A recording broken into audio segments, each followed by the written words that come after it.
Buku ini adalah salah satu buku yang paling sulit untuk dibaca dan dipahami, menurut saya. Ditulis oleh Herman Melville, Moby Dick menceritakan tentang petualangan perburuan ikan paus. Buku ini ditulis dalam bahasa Inggris dan saya lumayan terbiasa untuk membaca buku bahasa Inggris, tapi saya nggak paham-paham dengan buku ini. Buku ini memang kurang ngejar. Susunan kata, diksi itu indah-indah, tapi tetap saya nggak paham atau otak saya aja nggak nyampe. Saya kasih contoh. Di bab 42 itu menceritakan tentang betapa putihnya ikan paus itu. Kulitnya pucat putih. Dan ada paragraf yang membandingkan warna putihnya itu dengan warna putih manusia albino. What is it that in the albino man so peculiarly repels and often shock the eye? As that sometimes he is looted by his own kith and kin. It is that whiteness which invests him, a thing expressed by the name he bears.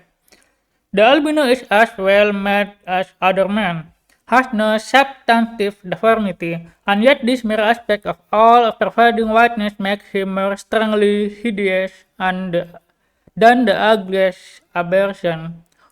Why should this be so?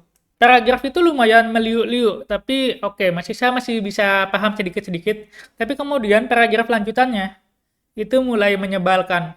Nor, in quite other aspect, does nature in her least palpable, but not the less malicious agencies, fail to enlist among her virtues this crowning attribute of the terrible.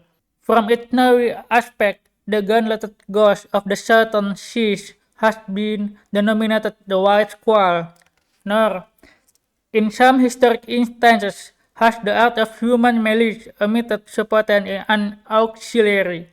How widely it heightened the effect of that passage in Froissart, when, masked in the snowy symbol of their faction, the desperate white hood of Ghent murdered their bailiff in the marketplace. Saya nggak paham apa yang saya baca barusan ini.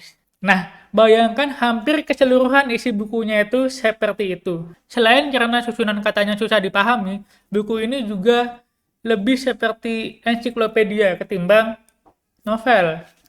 Karena lebih banyak membahas detail-detail ikan paus dan itu sangat detail banget.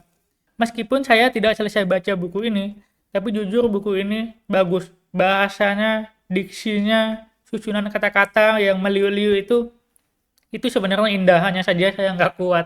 Jadi buat teman-teman yang mau belajar sastra bahasa Inggris atau ingin menyiksa diri seperti saya tadi, silakan baca buku ini.